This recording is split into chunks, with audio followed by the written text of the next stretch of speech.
If you are currently injured, the first question that comes into your mind is, how quick?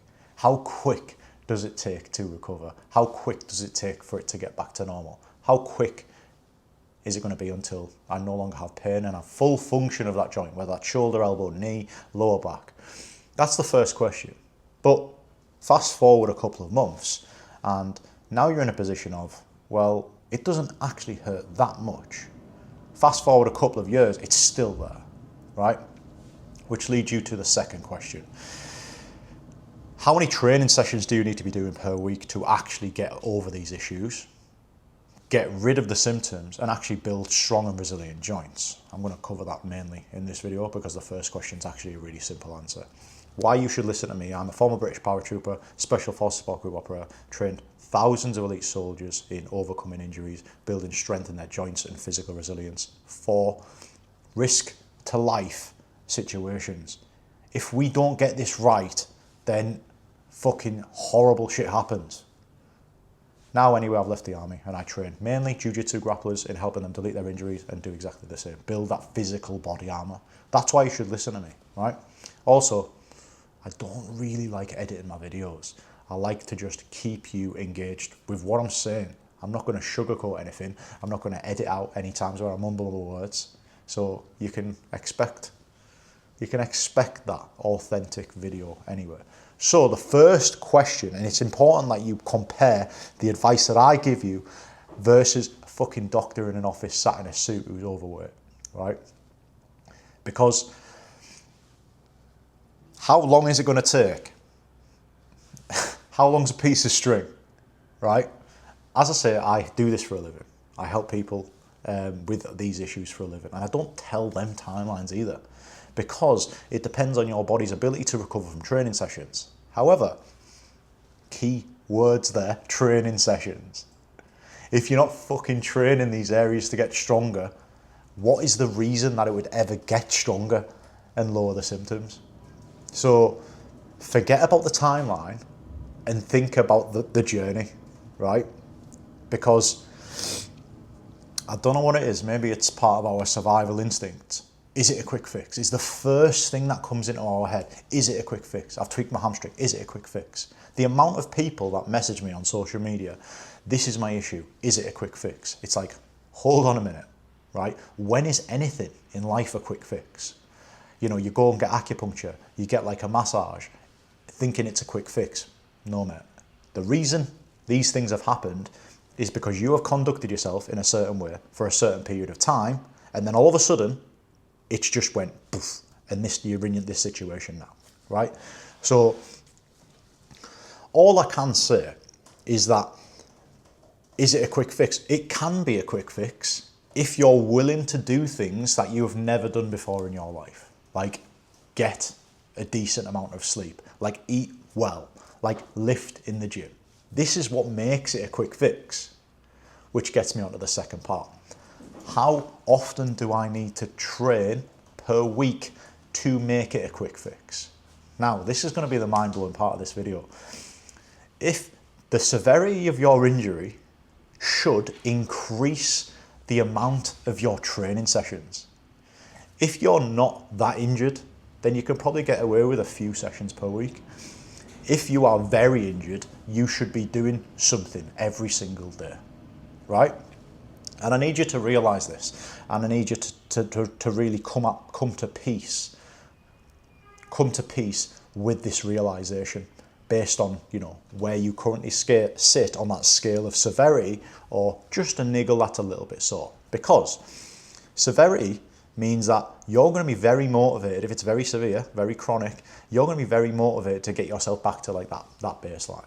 However, if it's just a niggle, you're probably going to be like, I'll skip a training session here and there. Not going to be that motivated to instill these beliefs and habits to actually ever overcome these issues.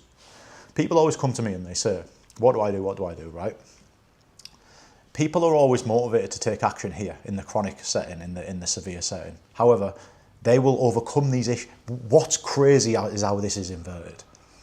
You've got the severe injury, like a slip disc or a disc bulge and nerve symptoms or something like that.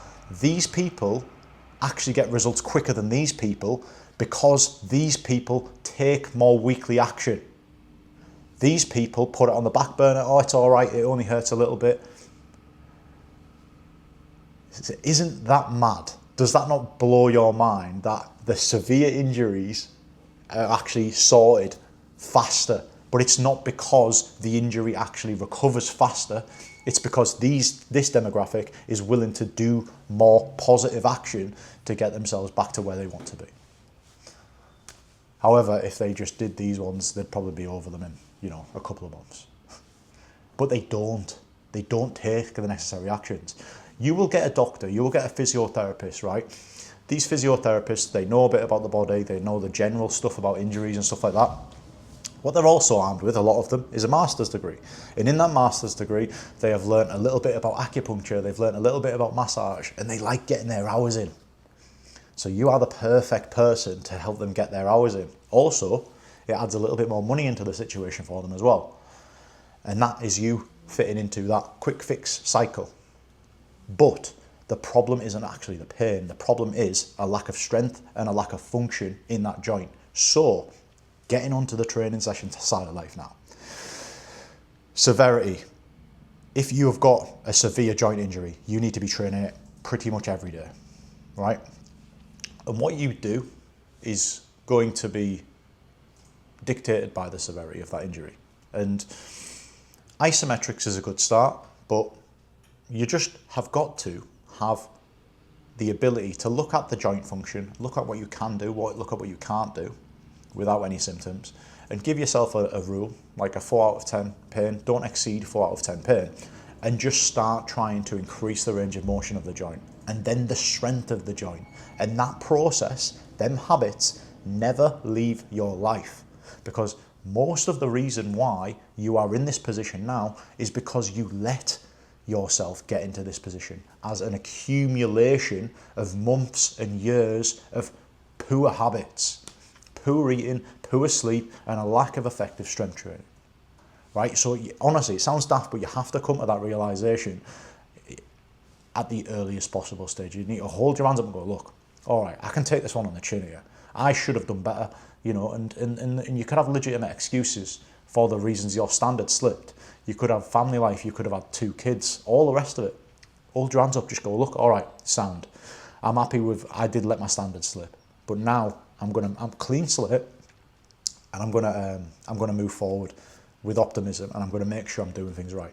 So, in a nutshell, the more you train, arguably the better. However, the most important thing is having the ability to recover from your training sessions. Now, one of the beautiful things about being injured, if there is ever a beautiful thing about being injured, is that you're never really training to much of an intensity that you have to reduce your training sessions much in the week. So for example, if you've got a knee injury, right, you're not really training the muscles that surround the knee, the tendons, the ligaments, that much to such an intensity where you can't actually do 3 to 5 sessions per week. If you have a severe injury, I tell people, like, do isometric training, do their exercises, like 5 to 10 times per day. Like, I'm not saying to them, all right, we're gonna do legs once per week now because we're playing it safe. Nah, mate, we're completely flipping the script on its head, and you're doing this stuff, precision and intensity. We're being cautious, 4 out of 10, the 4 out of 10 pain rule, but we're doing it multiple times per day. Now, when can you ask yourself, when can you identify previous part of yourself or previous point in your life where you were training a specific joint multiple times per day? You weren't doing it. And now you're probably falling into the trap of avoiding the joint because you want to let it rest, you want to let it heal, it feels a little bit sore from work. Hopefully you understand that the amount in which you are doing and the amount in which you can recover from massively affects the speed of the recovery. The joint severity, the severity of the injury will give you a bigger kick up the arse to actually take these positive actions, right? However, time and time again I see the person who's got a chronic joint injury, like a lower back issue or something like that, they will get themselves back to baseline, which shows proof of concept of them actually moving, taking significant steps forward. But once they get to baseline, they'll stop. So they'll be in and out of flare-ups for the rest of their life. Instead of keeping it going for the rest of their life, most people get to a certain point and then stop. The reason this came around in the first place is because you stopped. So if you don't want it to come back, you need to keep it going. This needs to be a wake-up call and a place where you can look at a joint injury and go, hold on a minute. The reason this happened is because I've let my standards slip.